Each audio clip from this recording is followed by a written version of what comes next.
பொங்கல் வெளியீடாக நாளை ஜனவரி 9ஆம் தேதி திரைக்கு வரும் என அறிவிக்கப்பட்டிருந்த ஜனநாயகன் தவிர்க்க முடியாத காரணங்களால் ஒத்திவைக்கப்பட்டுள்ளது.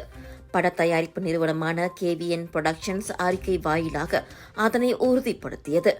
இந்த திரைப்படத்தை மிகுந்த உற்சாகத்துடன் எதிர்பார்த்து காத்திருந்த ரசிகர்களின் உணர்வுகளை நாங்கள் புரிந்து கொள்கிறோம். இந்த முடிவு எளிதானதல்ல. படத்தின் புதிய வெளியீட்டு தேதி விரைவில் அறிவிக்கப்படும். எனவே அதுவரை பொறுமை காத்து தொடர்ந்து ஆதரவு தருமாறு ரசிகர்களை தாழ்மையுடன் கேட்டுக்கொள்கிறோம் என அந்த அறிக்கையில் தெரிவிக்கப்பட்டிருக்கிறது.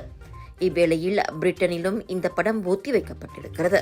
இதையடுத்து 260க்கும் மேற்பட்ட திரையரங்குகளில் டிக்கெட் விற்பனைகள் நிறுத்தப்பட்டு பணத்தை திருப்பித் தர ஏற்பாடுகள் நடைபெறுவதாக அஹிம்சா என்டர்டெயின்மெண்ட் நிறுவனம் தெரிவித்தது.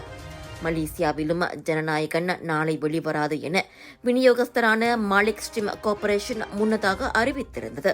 தயாரிப்பு நிறுவனம் முடிவு செய்யும் மற்றொரு தேதியில் படம் வெளியாகும் என அது கூறியிருந்தது. படம் ஒத்திவைக்கப்பட்டதற்கான காரணம் தெரிவிக்கப்படவில்லை என்றாலும் தணிக்கைச் சான்றிதழ் பெறுவதில் தாமதம் நீடித்து வரும் பிரச்சினை ஊரறிந்த உண்மையாகும்.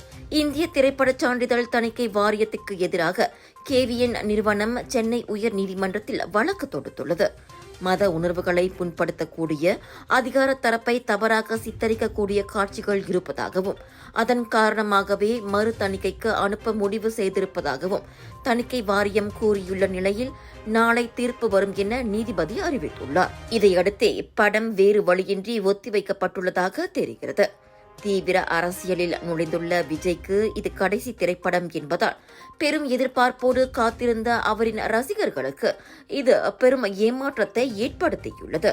வினோத் இயக்கிய அனிருத் இசையமைத்துள்ள இந்த படத்தில் விஜயுடன் பூஜா ஹெக்டே, மமிதா பைஜு, பாபி டியோல் உள்ளிட்ட நட்சத்திர நடிகர்கள் நடித்துள்ளனர். மலேசியாவில் பிரம்மாண்ட இசை வெளியீட்டு விழா நடத்தப்பட்ட நிலையில் ஜனநாயகனை பொங்கலுக்கு திரையரங்குகளில் கொண்டாடி திருக்க ரசிகர்கள் தயாராகி வந்தனர்.